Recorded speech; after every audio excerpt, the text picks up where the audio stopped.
Gate के सामने से गर्दी कम करो, पीछे जाओ। Once I'm done with that shot, I'm done with it. Action! अरे यार साइड को। And cut. दशकों में कोई एक ऐसी फिल्म आती है जो हमारे दिल और दिमाग को एक साथ छू जाती है। 2009 में आई थी आमिर खान की फिल्म 3 इडियट्स और अब 2023 में विक्रांत मसे की 12th फेल। इन दोनों फिल्मों में एक चीज कॉमन है और वो है brilliant man Vidhu Vinod Chopra. 12th fail movie को उन्होंने इतनी ऑथेंटिसिटी के साथ बनाया है कि इसे देखने के बाद हर कोई अपने आप से रिलेट कर पा रहा है। तो चलिए देखते हैं इस must watch movie 12th fail के कुछ बिहाइंड द सीन्स और जानते हैं कि आखिर कौन कौन से लोकेशंस पर इस मूवी को शूट किया गया है। साथ ही जानेंगे कि इस फिल्म की ऑथेंटिसिटी को मेंटेन करने के लिए मेकर्स को क्या क्या करना पड़ा। तो स्वागत है आपका आपके अपने चैनल अनिकेत निगम क्रिएशंस पर। जैसा कि हम सब जानते हैं कि 12th फेल एक रियल लाइफ स्टोरी है जो कि बेस्ड है मनोज कुमार शर्मा पर, जिन्होंने अत्यधिक गरीब परिस्थितियों के बावजूद one of the most difficult exam crack किया और IPS ऑफिसर बने। इस मूवी की स्टोरी राइटर्स ने अनुराग पाठक जी की लिखी हुई बुक 12th फेल से ली है।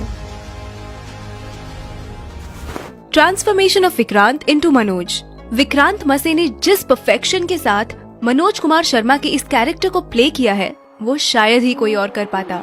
उस रोल के लिए उन्हें काफी मेहनत करनी पड़ी। एक्चुअल शूट शुरू होने से पहले ही डायरेक्टर विधु चोपड़ा विक्रांत मसे और मूवी के कुछ क्रू मेंबर्स के साथ इस गांव में आए थे। ये मध्य प्रदेश का रेहा विलेज है जो कि चंबल एरिया के पास है और यहीं पर इस मूवी के सारे गांव वाले सीन्स शूट हुए थे। मनोज का ये गांव वाला लुक जो हमें इतना परफेक्ट दिखता है, आपको ये जानकर हैरानी होगी कि इसके लिए विक्रांत ने किसी भी तरह का मेकअप नहीं किया था। वो हर रोज घंटों सिर्फ बनियान पहनकर धूप में बैठा करते थे और इसी तरीके से उन्होंने नेचुरली खुद को टैन कर लिया था just to achieve that perfect look. अरे क्या बात है? Morning sir.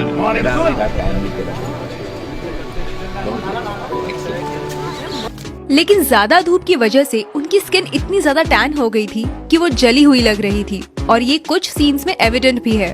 फॉर एग्जाम्पल ये वाला सीन जहाँ मनोज की दादी अपनी जमा पूंजी उसे सौंपती है ये कहकर, खर्चे की चिंता मत करियो, अब बड़ा पुलिस अफसर बनकर ही लौटियो। एंड देन ये वाला सीन मेंस एग्जाम में फेल होने के बाद जब मनोज श्रद्धा के घर मसूरी जाते हैं, उस सीन में भी उनकी बर्न स्किन हमें क्लियरली दिखती है। इसे वो लोग मेकअप से कवर डेफिनेटली कर सकते थे, लेकिन विक्रांत ने कहा कि इसे एज इट इज रहने देते हैं क्योंकि उस सीन में मनोज लो और अंडर कॉन्फिडेंट फील कर रहे थे because of his failure in the exam और विक्रांत भी उस वक्त बर्न स्किन की वजह से कुछ वैसा ही फील कर रहे थे। इस तरह वो अपनी परफॉर्मेंस को और एनहांस कर पा रहे थे। बाय द वे, अगर मेकर्स चाहते तो पोस्ट प्रोडक्शन यानी कि एडिटिंग के वक्त भी स्किन को क्लियर और लाइटन कर सकते थे, but they had decided to keep it natural. Madhya Pradesh के उस रेहा गांव में शूट हुए सीन्स के ये रहे कुछ बिहाइंड द सीन्स क्लिप जिसमें 12वीं क्लास में पास होने के लिए मनोज पर्चियां बना रहा होता है। देखिए DOP ने कैसे उसे अपर एंगल से शूट किया था और तब इतना भारी वजन का कैमरा उन्होंने अपनी कमर से बांधा हुआ था। Making of cheating scene. ये जो चीटिंग वाला सीन है इसे शूट करते वक्त डायरेक्टर विधु विनोद चोपड़ा जी को काफी तकलीफ हुई थी क्योंकि इस लोकेशन के साथ साथ हमें इसमें दिख रहे सभी स्टूडेंट्स रियल हैं। जूनियर आर्टिस्ट को पता होता है कि शूटिंग के टाइम कैसे बिहेव करना है और भीड़ वाले सीन्स में उनकी नजर कैमरे की तरफ होनी चाहिए कि नहीं, लेकिन इन स्टूडेंट्स को बार बार बताने के बावजूद भी वो वही गलती दोहरा रहे थे और फाइनली जैसे तैसे उन्हें कसम देकर डायरेक्टर साहब ने उनसे ये एग्जाम वाला सीन शूट करवाया था। कैमरे में नहीं देखो। And cut. One more. कलाकारी दिखा रहा है लेकिन कैमरे में मत देखो। कैमरे में कट। सारे लोग बोलो कसम खाओ पहले सब लोग। ऐसा हाथ रख के कैसे कसम खाता तुम? इधर रख के बोलो मैं कसम खाता हूँ कि मैं कैमरे में नहीं देखूंगा। बिल्कुल बिल्कुल। चलो action and cut. I think we got it. Playback. सब लोग बहुत अच्छा कर रहे हैं, बहुत अच्छा हंसे तुम लोग। Excellent, thank you, very good job.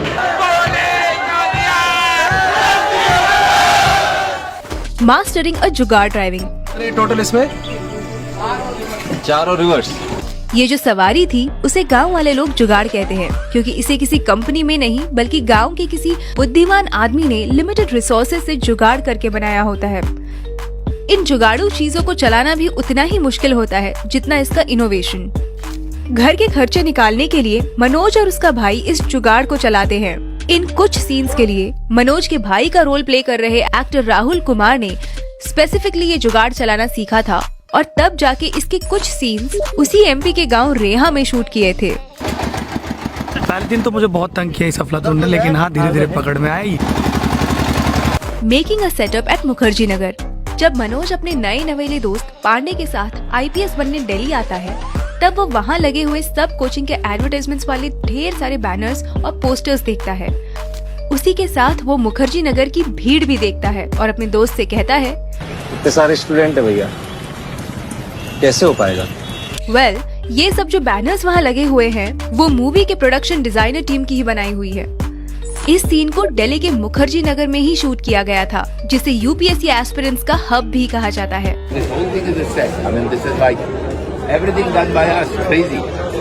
Number 5, making it rain on a sunny day. ये सीन तो आपको जरूर याद होगा। श्रद्धा की इस कोचिंग क्लास में मनोज से मुलाकात होने के बाद कुछ दिनों बाद वो उसे ढूंढते हुए विद्या वाचनालय आती है। यहाँ इस सीन की रिक्वायरमेंट थी बारिश का मौसम, मगर शूटिंग के दिनों में यहाँ तेज धूप पड़ रही थी। इस सीन के लिए टीम ने 2 रेन मशीन का यूज किया था और जब श्रद्धा इस लाइब्रेरी में एंटर हो रही थी, तब हम देख सकते हैं कि उस सीन को कैसे शूट किया जा रहा है।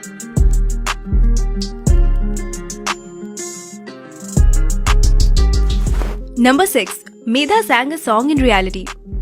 इस ट्रूथ एंड डेयर सीन में जब श्रद्धा पर गाना गाने का डेयर आता है, आपको ये जानकर हैरानी होगी कि ये आवाज न श्रेया घोषाल की है न किसी और प्लेबैक सिंगर की, बल्कि इसे खुद मल्टी टैलेंटेड एक्ट्रेस मेधा शंकर ने ही गाया है, और वो भी ऑन लाइव लोकेशन। इससे हम समझ सकते हैं कि ये मूवी कितनी ऑथेंटिसिटी के साथ बनाई गई है। जब कास्ट एंड क्रू में से कोई अच्छा काम करता था तो डायरेक्टर विधु उसे 20 रुपए एज अ रिवॉर्ड देते थे, as a mark of good job that somebody had done. जब इस पर्टिकुलर सीन का शूट खत्म हुआ तो विधु जी ने मेधा को 100 रुपए दिए थे, which was 5 times of his regular reward. Indeed, it was worth it. क्योंकि सच में यहाँ पे मेधा जी की परफॉर्मेंस हार्ट स्टीलिंग थी। 100 rupees. When I give 100 rupees, you know how nice it is. ये सीन दिल्ली के दिल्ली हाट इस रियल लोकेशन पर शूट हुआ था। इस सीन को अगर आपने गौर से देखा हो तो आपको रियल कपल मनोज कुमार शर्मा और श्रद्धा जोशी भी यहाँ पीछे बैठे हुए दिखाई देंगे। इन दोनों को बैकग्राउंड में आउट ऑफ फोकस ही क्यों ना हो, लेकिन इस मूवी का हिस्सा बनाना था और ये आइडिया डायरेक्टर विधु जी का ही था। इस सॉन्ग को फिर बाद में मेधा जी की आवाज में एज अ फिल्म वर्जन भी रिकॉर्ड किया गया था। Number 7, रजनी's transformation. फिल्म के सभी कैरेक्टर्स की स्क्रिप्ट के अकॉर्डिंग एजिंग की जा रही थी और उनके लुक चेंज किए जा रहे थे, लेकिन जब मनोज की छोटी बहन रजनी की बात आई तो उसे छोटा बड़ा कैसे दिखाया जाए, ये चैलेंज मेकर्स के सामने था।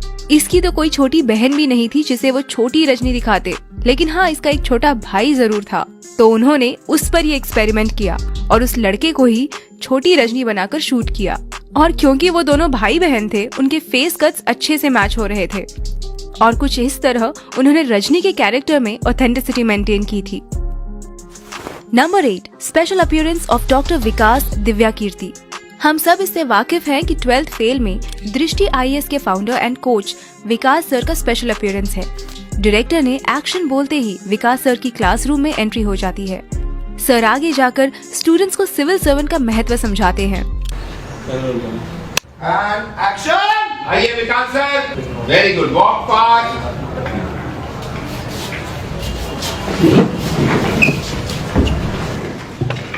बैठिए। आईएएस बनना बड़ी बात नहीं है। बड़ी बात यह है कि जिस कुर्सी पर आप बैठेंगे ना, उससे आपकी इज्जत ना हो, बल्कि आपसे उस कुर्सी की इज्जत बढ़े। और फिर एक दिन आएगा जब आप मुझसे मिलने आएंगे, आप नहीं मैं खड़ा हूंगा।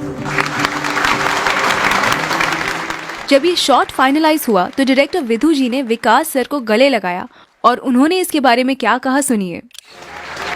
I've been making movies for 50 years now, but this is one of the best crowd scenes I've handled. I am so worried about the looks and none of you look at the camera. So hats off to you.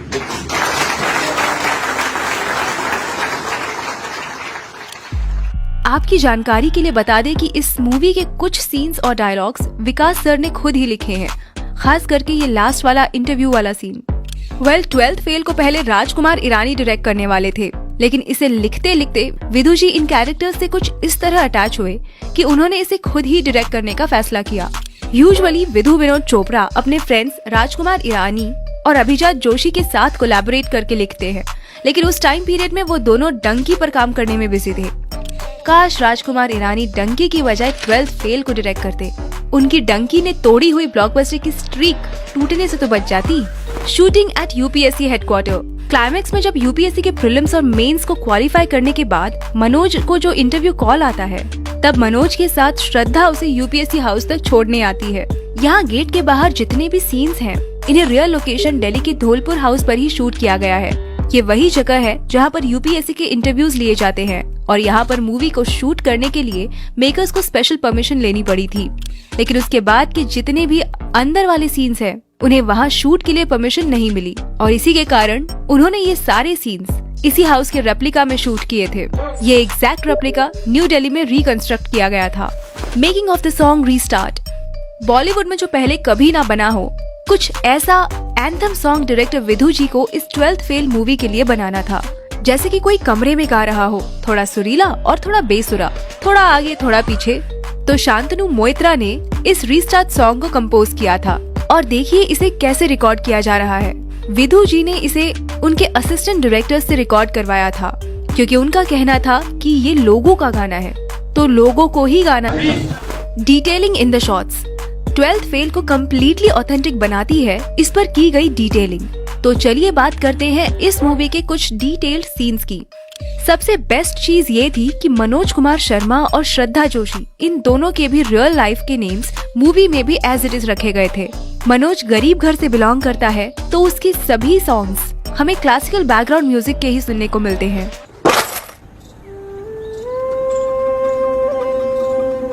दो पैसा। और श्रद्धा के solo songs पर modern music का लहजा है। तुम नजर से बोलो ना। लेकिन जब वो दोनों साथ में आ जाते हैं, तब इन दोनों क्लासिकल और मॉडर्न म्यूजिक को ब्यूटीफुली कंबाइन करके प्रेजेंट किया गया है। अब जाओ, पलट दो दुनिया। Will you marry me, Manoj?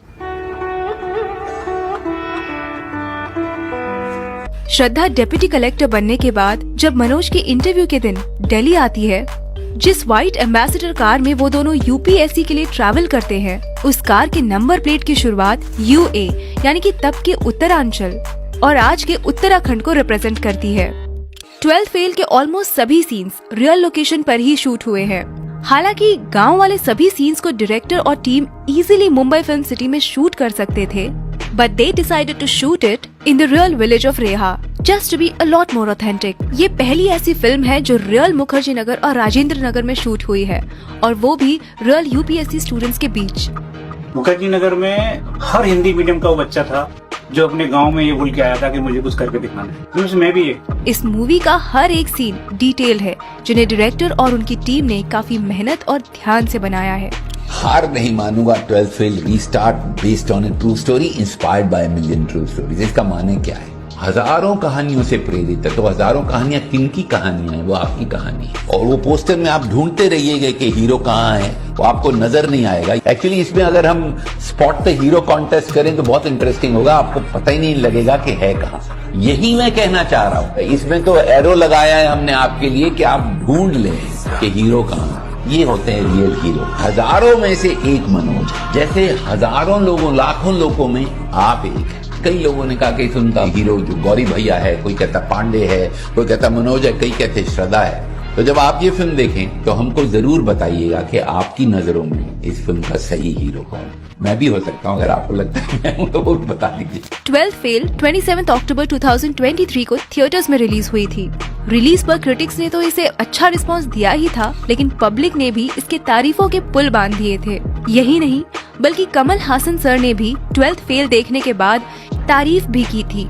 नमस्ते, I am talking from the NFDC theatre in Chennai, where I saw 12th Fail by Mr. Vidhu Vinod Chopra. He's a friend of mine. These are occasions when you feel proud to say that you're somebody's friend. It's not an ambitious film, but it's a film about ambition. And to craft such a film and make it work, that is ambitious. And he has embarked upon it. I'm very happy I saw the film. Most of them who saw the film I spoke to had only one thing to say. Long time since we saw a good film like this. I would like to second that motion. Thank you, Vinod Chopra, for making a film like this. It brings back hope in filmmakers like me to confidently go ahead and do what you love most. Restart. अगर आप भी 12th fail देख चुके हैं तो कैसी लगी आपको विक्रांत, मेधा और बाकी एक्टर्स की परफॉर्मेंस? हमें कमेंट करके जरूर बताएं। क्या रहा तेरे रिजल्ट का? IPS। इस वीडियो को आखिर तक देखने के लिए आपका तहे दिल से शुक्रिया।